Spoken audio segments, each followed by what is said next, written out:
हम्बा हम्बा रम्बा रम्बा कम्बा कम्बा दुम्बा दुम्बा बुम्बा बुम्बा बम्बा बम्बा। अब समझ गए ना? खेलार होबे बांग्लार खेला होबे। इस बार खेल बंगाल में होने जा रहा है। कभी पैर तुड़वा लेती हैं, कभी सिर पर पट्टी बंधवा देती है। बंगाल की जनता अब बहुत अच्छे तरीके से समझ गई। पश्चिम बंगाल में करीब 76 लाख वोटरों के नाम कटे। हर सीट पर 25 से 26 हजार वोट साफ। रोने दो ममता बनर्जी को। देश से एक एक घुसपैठिए को चुन चुन कर भारतीय जनता पार्टी निकाल देगी। क्यों बेचैन है, क्यों ये घेरेबंदी चल रही है और क्यों बीएसएफ को यह कहना पड़ रहा है कि ये वो इलाके जो बॉर्डर के इलाके हैं, यहां पर मगरमच्छ और सांपों को छोड़ दो। और कौन लोग हैं इस बात से बेचैन है? हम्बा हम्बा डम्बा डम्बा गांबा गांबा हम्बा हम्बा। नहीं, कुछ याद नहीं आ रहा है। हम्बा हम्बा रम्बा रम्बा कम्बा कम्बा दुम्बा दुम्बा बुम्बा बुम्बा बम्बा बम्बा। हम्बा हम्बा। अब समझ गए ना? खेलार होबे बांग्लार खेला होबे। इस बार खेल बंगाल में होने जा रहा है और दर्शकों जो बेचैनी, जो अंदर से एकदम से बिलबिलाहट है, तिलमिलाहट है, वो इसीलिए है क्योंकि खेल हो चुका है। खेल हो चुका है और ये खेल जिनके भरोसे, जिनके दम पर, जिस वजह से आज तक खेला गया, अब उस खेल के तमाम खिलाड़ियों को बाहर कर दिया गया है। आप क्रिकेट में 11 खिलाड़ियों को लेकर ही खेलते हैं। कोई टीम कहे कि हम 20 खिलाड़ियों से खेलेंगे और वो खेल भी रही हो तो, लेकिन अब थोड़ा मैनेजमेंट टाइट हुआ, बोला नहीं जी आपको 11 ही खिलाड़ियों से खेलना है। जो टीम 20, 25, 50 खिलाड़ियों के बदौलत जीत रही थी, वो 11 खिलाड़ियों से कैसे जीतेगी? इसीलिए मैंने आपसे कहा कि बंगाल में मोस्ट प्रोबेबली संभव है कि ममता बनर्जी तृणमूल कांग्रेस चुनाव हारने जा रही है। और ये नंबर्स, ये कहानी पहले आप तक आ रहा होगा, शायद कुछ कुछ अंदाजा आप भी लगा रहे होंगे, क्योंकि बंगाल की राजनीतिक सूरत एसआईआर के बाद बदल गई है। दर्शकों, बहुत सिंपल है। एसआईआर क्या है? स्पेशल इंटेंसिव रिवीजन क्या है? ये एक संवैधानिक संस्था है, चुनाव आयोग, जिसका काम है इस देश में निष्पक्ष चुनाव कराना, सही चुनाव कराना। और चुनाव आयोग ये तय कर रहा है कि हम इस देश के लोकतांत्रिक व्यवस्था में जो इस देश का नागरिक है उसका वोट छूटना नहीं चाहिए, और जो अब इस दुनिया के नागरिक नहीं है, इस देश के नागरिक नहीं है, कहीं मृत हो गए, हम भूतों से वोट नहीं डलवा सकते। हम भूतों को क्यों परेशान करें? चुनाव आयोग ये कह रहा है कि भूत स्मशान से चल के बंगाल तक जाएंगे, वोट डालेंगे, बहुत परेशानी होती है। तो भूतों के समाज को पूरा का पूरा जो घोस्ट ब्रिगेड है उसको वोटिंग सिस्टम से बाहर किया जाया है। जो वेस्ट बंगाल छोड़ के कहीं और चले गए उनको हटाया जा रहा है। बेसिकली एसआईआर जो वोटिंग लिस्ट है उसका प्यूरिफिकेशन है। लेकिन आश्चर्य बात यह है कि इस देश की बहुत सारी राजनीतिक पार्टियों को इस बात से आपत्ति है। गजब की बात। वो ये चाहते हैं कि साल दर साल, अब मेरे दादाजी इस दुनिया में नहीं है, लेकिन हो सकता है कोई पॉलिटिकल पार्टी चाह रही होगी कि प्रकाश जी के दादाजी भी वोट करें, लेकिन दादाजी इस दुनिया में नहीं है, मेरे दादाजी को क्यों परेशान कर रहे हो भाई? आप उनको वहां से बुला करके वोट डलवाना चाहते हो, वो किसी और दुनिया में है। लेकिन इसका आनंद कुछ पॉलिटिकल पार्टियां ले रही थी, जो अब चुनाव आयोग कह रहा है कि हम ये आनंद नहीं लेने देंगे। किस लेवल का पैनिक है, किस लेवल की घबराहट है, क्या बॉडी लैंग्वेज है? ये नेता हैं टीएमसी के डेरेक ओब्रायन। इनकी भाषा बड़ी सुंदर है, अच्छी भाषा का प्रयोग करते हैं, बहुत बढ़िया एकदम लिखा टाइप के आदमी हैं, बुद्धिमान व्यक्ति हैं, पढ़े लिखे व्यक्ति हैं। उतनी ही सुंदर इनकी भाषा शैली है, आप जानते होंगे। संसद में ये कई बार अति उत्तम शब्दों का प्रयोग करते हुए सुनाई देते हैं। देश के प्रधानमंत्री के लिए इन्होंने कई बार गजब गजब के शब्दों का जो है अलंकार दिया है, लोगों को बताया है। डेरेक ओब्रायन क्या कह रहे हैं? कह रहे हैं कि मैं गया था अपनी टीम के साथ चुनाव आयोग के दफ्तर में और वहां हमको केवल 7 मिनट के लिए रुकने दिया गया। उसके बाद हमसे कहा गया गेट लॉस्ट। ये कह रहे हैं कि हम चुनाव आयोग के दफ्तर गए थे अपनी बात रखने, लेकिन चुनाव आयोग ने हमसे कहा गेट लॉस्ट। दर्शकों, हम आपको भरोसे के साथ कह रहे हैं कि डेरेक ओब्रायन को केवल गेट लॉस्ट नहीं कहा गया, और भी बहुत कुछ कहा गया। अच्छे अच्छे शब्द कहे गए, एकदम अलंकृत शब्द कहे गए, जो आप सुनेंगे तो सुनने वाले भी व्यक्ति को बेहद आनंद आता है सुनकर। लेकिन डेरेक ओब्रायन केवल यह बता रहे हैं गेट लॉस्ट कहा। सच यह है कि जो भाषा, जिस तौर तरीके, जिस बॉडी लैंग्वेज के साथ टीएमसी के लोग इलेक्शन कमीशन के दफ्तर में गए थे, इलेक्शन कमीशन ने वही तौर तरीका, वही भाषाई समझ, वही बॉडी लैंग्वेज इनको हूबहू वापस कर दिया। जो ये धमकाना, डराना और ऐसा लग रहा था कि हम इलेक्शन कमीशन को ब्लैकमेल कर लेंगे, वो करने गए थे। इलेक्शन कमीशन ने इनको इनकी भाषा में जवाब दे दिया। क्या कुछ कहा गया होगा वो आप इस बात से समझ लो कि डेरेक ओब्रायन जब कुछ बात करते हैं तो किस तरह की भाषा का इस्तेमाल करते हैं। और इस मीटिंग के बाद जो चुनाव आयोग कह रहा है, आप इस बात को जब ये समझेंगे तो आपको ये समझ में आ जाएगा कि आज तक जो ममता बनर्जी वेस्ट बंगाल की मुख्यमंत्री हैं, उस राज्य में चुनाव किस हालात में होते रहे हैं, जो कहीं ना कहीं चुनाव आयोग का एक ट्वीट इशारा कर रहा है। यह बतला रहा है, चुनाव आयोग बतला रहा है कि आज तक पिछले कुछ दशक में बंगाल में जब से ममता बनर्जी हैं, वेस्ट बंगाल की हालत क्या है, वेस्ट बंगाल की लोकतांत्रिक प्रक्रिया की हालत क्या है, भारत की डेमोक्रेसी को बंगाल में जाकर क्या हो जाता है, आदमी के मत के अधिकार का इस्तेमाल बंगाल में किस कदर हो रहा है, यह आपको अपने आप समझ में आ जाएगा। चुनाव आयोग ने एक ट्वीट किया। चुनाव आयोग ट्वीट करता है, चुनाव आयोग की तृणमूल कांग्रेस को 2 टूक। किसी पॉलिटिकल पार्टी को लिखते हुए देश का चुनाव आयोग कह रहा है 2 टूक। क्या पश्चिम बंगाल में इस बार चुनाव भय रहित, हिंसा रहित, धमकी रहित, प्रलोभन रहित, छापा रहित, बूथ एवं सोर्स जामिंग रहित होकर ही रहेंगे। इसका क्या मतलब है दोस्त? चुनाव आयोग इसका मतलब यह कह रहा है कि चुनाव पहले भय के साथ, हिंसा के साथ, धमकी के साथ, प्रलोभन के साथ, छापा के साथ, बूथ और सोर्स जैमिंग के साथ हो रहा था वेस्ट बंगाल में। और इन सब चीजों को कौन लोग कर रहे थे, किसके इशारे पर हो रहा था, यह समझना कोई रॉकेट साइंस नहीं है, क्योंकि वहां किसकी सरकार है, कौन लोग वहां पिछले कई दशक से सत्ता में बैठे हैं, सूबे की मुख्यमंत्री कौन है, यह कोई रॉकेट साइंस नहीं है। चुनाव आयोग जो इस देश की संवैधानिक संस्था है, जिसका काम है कि निष्पक्ष चुनाव कराना, देश की लोकतांत्रिक प्रक्रिया में आम जनमानस का भरोसा बरकरार रहे, इसके लिए चुनाव आयोग समय समय पे अलग अलग तरीके की मुहिम चलाता रहता है।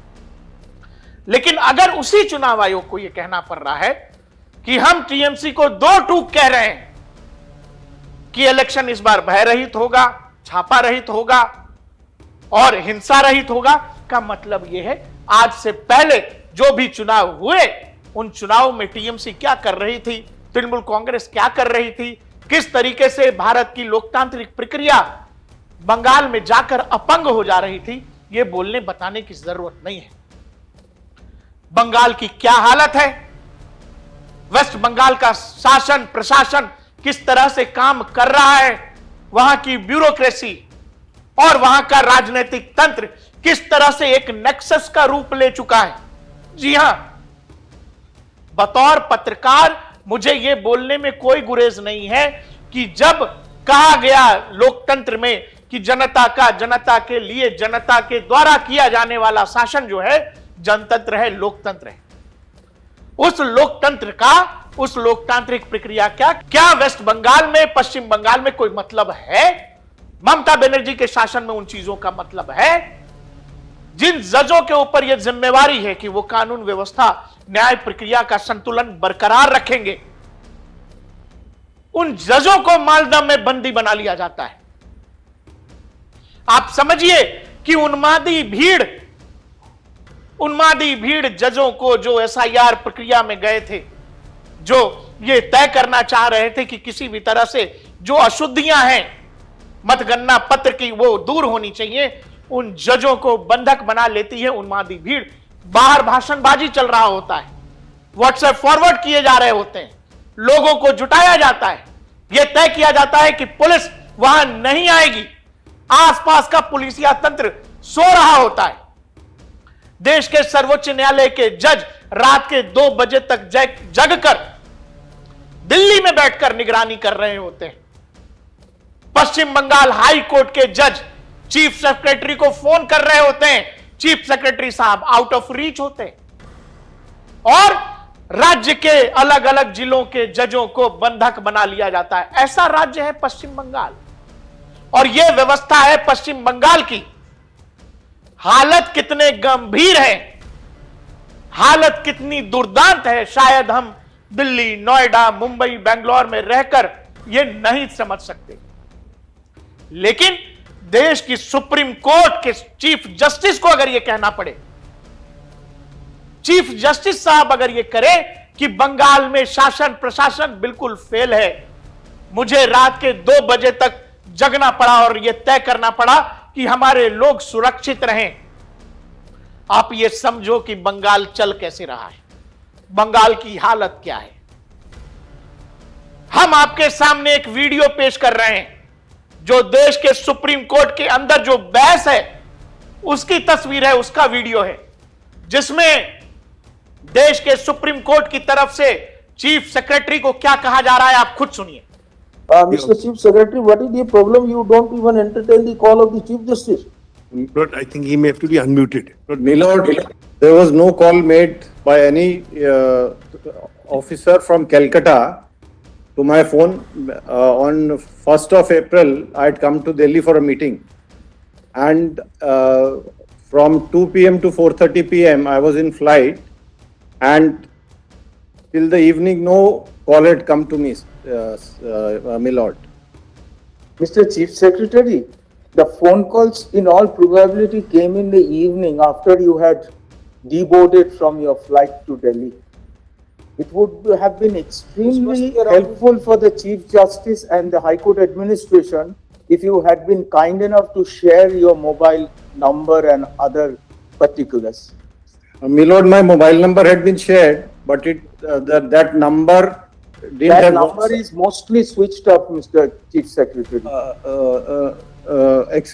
Milord, that number is not mostly switched off, Milord. That number is more secure and its connectivity is better, Milord. That's why during the attendance, जज साहब कह रहे हैं चीफ सेक्रेटरी साहब को कि ये बहानेबाजी मत करो और खुद को इतना ऊपर मत समझो कि जहां जो स्टेट का चीफ जस्टिस है, जो हाई कोर्ट के चीफ जस्टिस हैं, वो भी आप तक ना पहुंच सके। जरा अपनी सुरक्षा को कम करिए।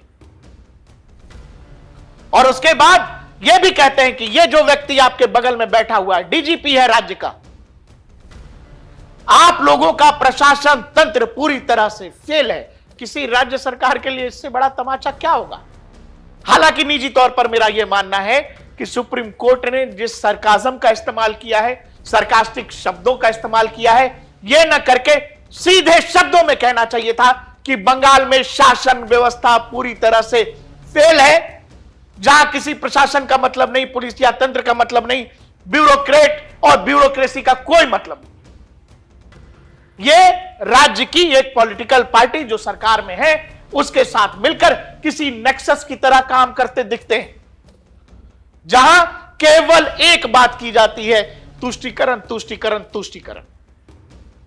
बंगाल की हालत क्या है? बंगाल की हालत यह है, एक देखिए अगली खबर में आपको बताता हूं।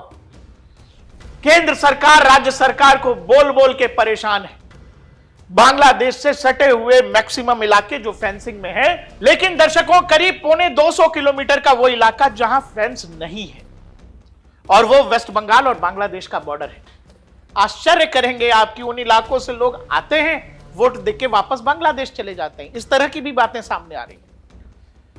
अब जाकर भारत सरकार ने एक निर्णय किया है, बॉर्डर सिक्योरिटी फोर्स ने यह निर्णय किया है, बीएसएफ ने, कि वो इलाके जहां बेहद दुर्गम है और आमतौर पर घुसपैठियों के लिए आसान रास्ता है, भारत में बांग्लादेश के उस इलाके से, उन इलाकों के रास्ते से घुसपैठ होती है। भारत ने तय किया है, देश के गृह मंत्री अमित शाह ने तय किया कि सुनो, फेंसिंग वेंसिंग जब होगी तब होगी, वहां पर बढ़िया कुछ मगरमच्छ हो और एक से एक बढ़िया से बढ़िया जहरीला जो सांप हो, रेप्टाइल्स को उन इलाकों में छोड़ दो।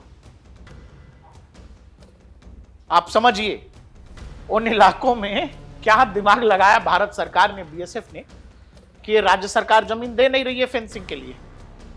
मामला सालों से अटका हुआ है, देश में है चुनाव, राज्य में घुसपैठ सीमावर्ती इलाकों में एक बड़ी समस्या है। तो क्या किया कि जी सुनो, उन इलाकों में जिन जिन इलाकों से यह संभावना है घुसपैठ की, जरा वहां बढ़िया से बढ़िया एकदम तगड़े से तगड़ा मगरमच्छ और जहरीले से जहरीला सांप जो है उन इलाकों में बड़ी संख्या में डिप्लॉय कर दो, बड़ी संख्या में जो है डिप्लॉय कर दो। भारतीय सेना की नजर से बच भी जाए तो कोई कोबरा डस ले, कोबरा नहीं तो कम से कम मगरमच्छ ही 2-4 बाइट मार दे कहीं इधर उधर। यह व्यवस्था की जा रही है। लेकिन यह जो लगातार दौड़ा दौड़ी चल रही थी कि माई बाप रोक दो, एसआईआर बेकार है, एसआईआर से कुछ नहीं होगा, अरे लोकतांत्रिक व्यवस्था में यह सबसे बड़ी खामी है, एसआईआर देश को बर्बाद कर देगा। बताइए, आप अपने ही लोगों का नाम काट रहे हैं। यह हर तरह का ड्रामा, हर तरह का प्रपंच किया गया। देश के सुप्रीम कोर्ट में अलग अलग तरीके से चीजों को बताया गया कि कैसे भी आप इस एसआईआर को रोकिए, क्योंकि अलोकतांत्रिक है। भाई चुनाव आयोग का काम क्या है? जो काम चुनाव आयोग का है, पॉलिटिकल पार्टियां अपने हिसाब से बता रही हैं, नहीं इसको ऐसे नहीं ऐसे करिए। सुप्रीम कोर्ट ने अलग से व्यवस्था भी दे दी कि चलिए आपके भरोसे के लिए, आपको लग रहा है कि ठीक नहीं हो रहा है, तो हम आपके राज्य के ही जजों को नियुक्त कर देते हैं, वो इस काम का सुपरविजन करेंगे। अब जो सुपरविजन कर रहा था उसी को मालदा में घेर लिया भीड़ ने। भाई मालदा में क्यों घेरा? पश्चिम बंगाल में और भी जिले हैं, सब जगह एसआईआर हो रहा है, मालदा या मुर्शिदाबाद से ही ऐसी खबर क्यों आई? पूरी कहानी पर आएंगे। पहले आप यह समझिए कि पश्चिम बंगाल में करीब 76 लाख वोटरों के नाम कटे। 76 लाख, यानी राज्य में जो वोटरों की संख्या है उसका करीब 10% साफ हो गया। और असल बेचैनी यह है, 10% साफ होने का मतलब हम आपको विस्तार से समझाते हैं। पहले ये 2021 के वोट और सीट देखिए। 2021 में तृणमूल कांग्रेस को वोट मिले थे 2.89 करोड़, जो करीब कुल मत संख्या का 48% था, और तृणमूल जीती थी कितनी सीट? 215 सीट। बहुमत से मुख्यमंत्री बन गई ममता बनर्जी। बीजेपी को कितने वोट मिले थे? बीजेपी को वोट मिले थे 2.29 करोड़। मत प्रतिशत कितना है? करीब 38%। सीट कितनी मिली? करीब 77। यानी अगर आप टीएमसी और बीजेपी के वोट शेयर का अंतर देखेंगे तो यह अंतर करीब 10% है। वोट कितने साफ हो गए? 10%। आप इस 10% वोट शेयर को, जो करीब 76 लाख है, अगर राज्य की कुल जो सीटें हैं उनकी संख्या से जोड़ेंगे तो आपको अपने आप यह समझ में आ जाएगा कि करीब हर सीट पर 25 से 26 हजार वोट साफ गया। और 2021 में जिन सीटों पर जीत का अंतर, जीत और हार का अंतर जो है 5,000 से 15,000 के बीच था, ऐसी कितनी सीटें थी? ऐसी सीटों की संख्या थी 80। करीब करीब ऐसी विधानसभा की 80 सीटें थी जहां जीतने और हारने वाले के बीच का अंतर 5,000 से 15,000 वोटों की संख्या था। अब जब 76 लाख वोट साफ हुए हैं, इसका मतलब यह है कि राज्य में करीब 10% वोट कम हो गए मतदान सूची में। अब 10% वोट कौन हटे हैं? जो अब इस दुनिया में नहीं है, जो मृत है, या फिर राज्य छोड़ करके दूसरी जगह चला गया, या फिर फर्जी नाम है, या फिर भारत का नागरिक नहीं है। ऐसे अवैध नामों को हटाया गया है। कोई वैध है उसका नहीं हटाया। और बीजेपी और टीएमसी के हार जीत का अंतर करीब 60 लाख वोट था, जो करीब करीब 10% बैठता है। इसीलिए यह बेचैनी है टीएमसी के अंदर। दूसरा, ये जो 76 लाख वोट कटे हैं दर्शकों, जिनमें नाम साफ कर दिया इलेक्शन कमीशन ने कि नहीं चाहिए, फर्जी हैं, बेकार हैं, मरे हुए लोगों के नाम आज तक वोटर लिस्ट में। आप जब वेस्ट बंगाल को देखेंगे और वेस्ट बंगाल बांग्लादेश का मैप देखेंगे, वो इलाके जो बांग्लादेश से जुड़े हुए हैं, जैसे दार्जिलिंग, जलपाईगुड़ी, कुछ बिहार, उत्तर दिनाजपुर, दक्षिण दिनाजपुर, मालदा, बीरभूम, मुर्शिदाबाद। इसमें मुर्शिदाबाद, मालदा, दक्षिणी दिनाजपुर, उत्तरी दिनाजपुर, कूच बिहार, इन तमाम जिलों को देखेंगे, यहां जो डेमोग्राफिक चेंज आया है वो करीब करीब 35 से 66% तक का है। मतलब इन इलाकों में अचानक से मुस्लिम पॉपुलेशन बहुत तेजी से बढ़ी है। अगर 2004-5 की जनगणना को ज्ञान करें और मतदाता सूची को देखें, माफ करिए, जो जन्म दर है वेस्ट बंगाल के अंदर, जनसंख्या की जो वृद्धि है, वो वृद्धि करीब 10 से 12% की है। लेकिन मतदान सूची में जो लोगों के नाम जुड़े हैं वो कहीं कहीं 70-80%, 150% तक चला गया है। लोगों का जन्म कम हो रहा है, जनसंख्या की बढ़ोतरी का रेट अलग है, लेकिन मतदान सूची में लोग गजब के नाम जुड़वा रहे हैं। ये कौन लोग हैं भाई?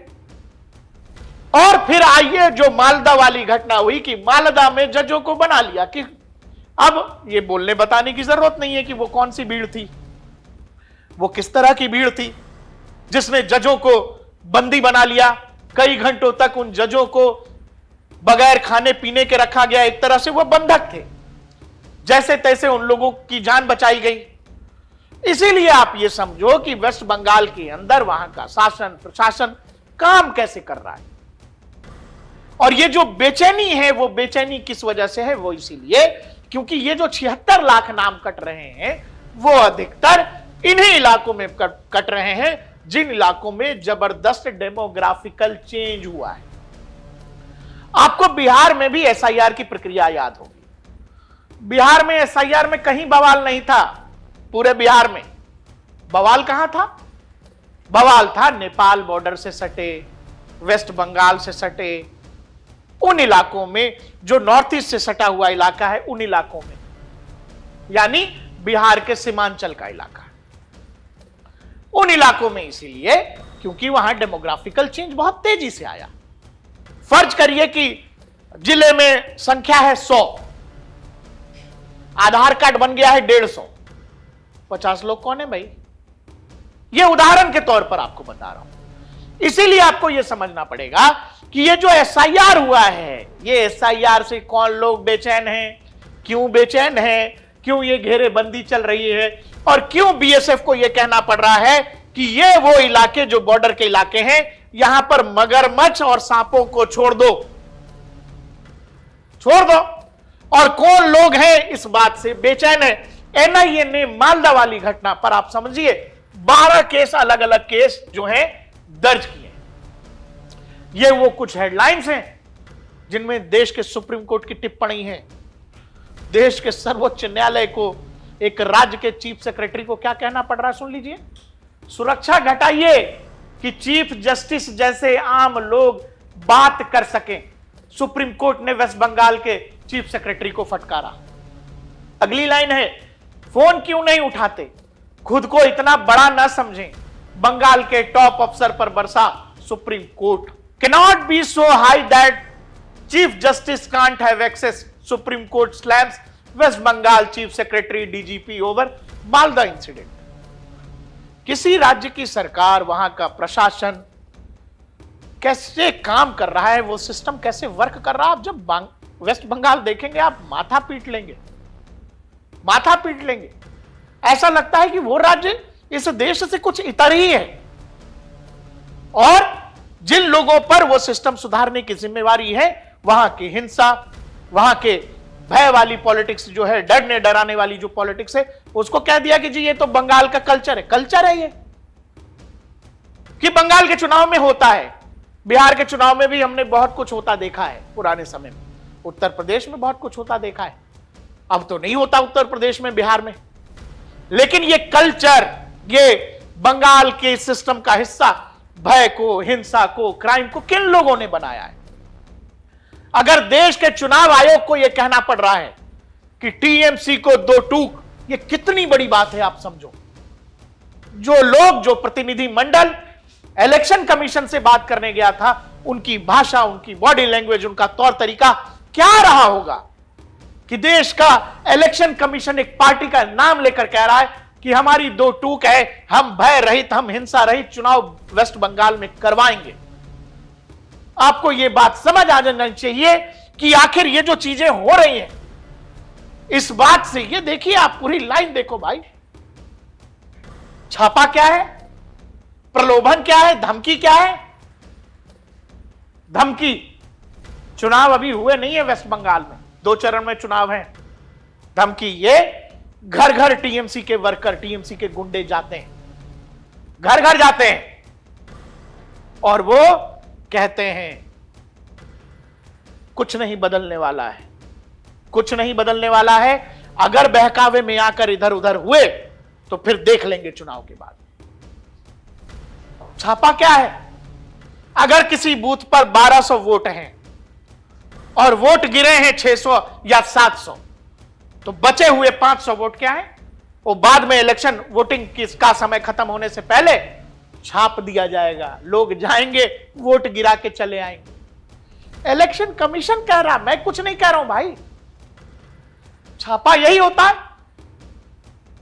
हमने छापा सुना था वो बैलेट बॉक्स के जमाने में, लेकिन ईवीएम वाला भी छापा हो रहा है वेस्ट बंगाल में। कौन लोग कर रहे हैं, कैसे कर रहे हैं, क्या तरीका होता होगा, यह सोचने समझने के लिए बहुत दिमाग की जरूरत नहीं है। एक राज्य का चुनाव है, जिस समय वीडियो कर रहा हूं उस समय केरल, असम, इन राज्यों में चुनाव हो रहा है।